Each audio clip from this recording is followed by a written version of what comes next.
सरकार बना रहे हैं, प्रधानमंत्री नरेंद्र मोदी को अपना समर्थन दे रहे हैं वो। तो ये बातें हैं, लेकिन नीतीश कुमार आखिरी वक्त में क्या करेंगे, कैसे करेंगे, कहना बेहद मुश्किल है। और मैं इसलिए बोल रहा हूं क्योंकि शरद पवार अब से थोड़ी देर पहले जब रवि दिल्ली पहुंचे और जब उनसे सवाल पूछा गया कि क्या इंडिया गठबंधन सरकार बनाने की कोशिश करेगी, उनका अपना पर्सनल राजनीतिक अनुभव क्या कहता है, तो उन्होंने बेहद एक छोटे से शब्दों में कहा कि उनका जो पर्सनल तजुर्बा है, क्योंकि सरकार बनाने के लिए संख्या बल चाहिए होता है और संख्या बल विपक्ष के पास अभी फिलहाल नहीं है। ये बातें बिल्कुल स्पष्ट मानना चाहिए विपक्ष के तमाम लोगों को।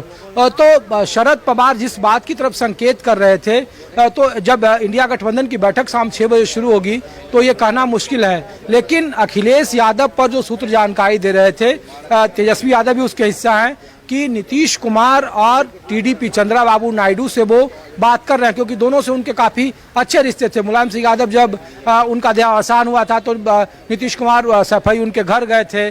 कई ऐसे राजनीतिक मौके आए जब दोनों मिलते रहे हमेशा साथ में। तो नीतीश कुमार और तेजस्वी यादव की फ्लाइट में 15 या 10 मिनट की मुलाकात इस कयास को और बल दे रही है।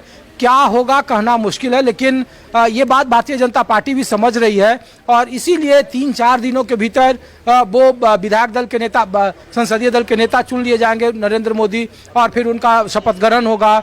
सरकार का फार्मूला क्या होगा वो अगले 24 से 48 घंटे में तय हो जाएगा, क्योंकि नीतीश कुमार जो बता रहे हमारे सूत्र, जब तक नई सरकार का गठन नहीं हो जाएगा, प्रधानमंत्री के ओथ सेरेमनी में वो रहेंगे दिल्ली में अगले 2 से 3 दिनों तक। इस बात की जानकारी है, इस बात का संकेत दिया जा रहा है। लेकिन इन 2-3 दिनों में जो उनकी बार्गेनिंग है, जो बार बार कहा जा रहा है कि वाजपेयी फार्मूला चाहती है जनता दल यूनाइटेड, तो वो उसको अमली जामा पहना रहे हैं। टीडीपी की तरफ से है कि वो लोकसभा का स्पीकर वो चाह रही है। तो रवि, अभी इन सब सारे सवालों पर से किसी भी एक सवाल के जवाब नहीं मिले हैं। जनता दल यूनाइटेड ये बिल्कुल एक तय है, जो संकेत है कि हार्ड बार्गेनिंग कर रही है, क्योंकि अपना पुराना हिसाब चुकता करने में जेडीयू को महारत हासिल है।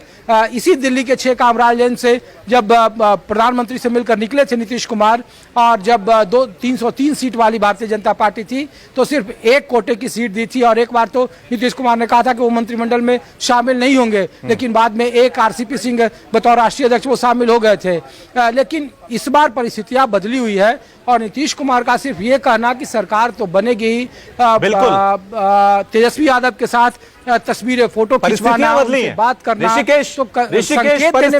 बदली हुई है उनकी पार्टी। परिस्थितियां बदली हुई है, इसलिए बहुत सारे सवाल है जिनके जवाब मिलना बाकी है, और इन्हीं सवालों के साथ मैं कुमार गौरव का रुख कर लेता हूं। लेकिन इस बीच तस्वीरें भी हम आपको टीवी स्क्रीन पे दिखा रहे हैं कि किस तरह से हर दिन एक नई तस्वीर, नया घटनाक्रम देखने को मिल रहा है। चिराग पासवान, जिन्होंने बिहार में शानदार प्रदर्शन किया है, देखिए जब वो पहुंचे हैं तो किस तरह से उनका स्वागत किया गया है ढोल नगाड़ों के साथ। अंदाजा आप लगा सकते हैं 5 की 5 सीटों पे चिराग पासवान ने शानदार जीत हासिल की थी, यानी जो जिम्मेदारी एनडीए घटक दल के तौर पे उनको दी गई थी उसमें उन्होंने शानदार परफॉर्मेंस किया हुआ है। बेशक आस निगाहें नीतीश कुमार पे टिकी हुई हैं, लेकिन एनडीए का हिस्सा चिराग पासवान भी हैं और उन्होंने बिहार के सियासत में अपने आप को एक तरह से पुनर्जीवित कर दिया है। विधानसभा चुनावों में चिराग पासवान ऐसा लग रहा था कि उनकी राजनीति खत्म हो गई है, लेकिन दोबारा वो एनडीए का हिस्सा बनते हैं। बीजेपी उन पे विश्वास करती है। 5 सीटों पे शानदार जीत हासिल करके चिराग पासवान यही कह रहे हैं कि देश की सियासत में 1 से 2 दिनों में क्या नए घटनाक्रम देखने को मिल रहे हैं, क्या नए दिशाएं देखने को मिलेंगी, ये देखने वाली बात होगी। बड़ी खबर यह भी आ गई है कि चंद्रबाबू नायडू भी दिल्ली पहुंच गए हैं, नीतीश कुमार पहुंच गए हैं, चंद्रबाबू नायडू पहुंच गए हैं। ये 2 खिलाड़ी हैं, एन से नायडू, एन से नीतीश।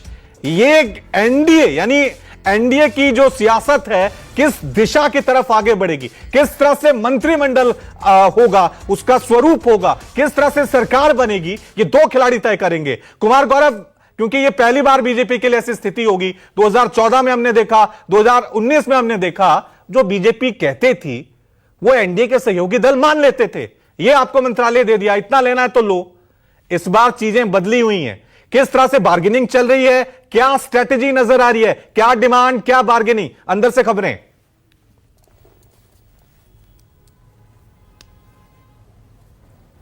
देखिए, जाहिर सी बात है, सबसे पहले इन तमाम मुद्दों पर चर्चा करने से पहले आपको नंबर्स पे ध्यान देना पड़ेगा कि एनडीए 293 यानी बहुमत से 21 सीटें जो उनके पास ज़्यादा है। नीतीश कुमार के पास 12 सांसद है, टीडीपी के पास 15 सांसद हैं। इंडिया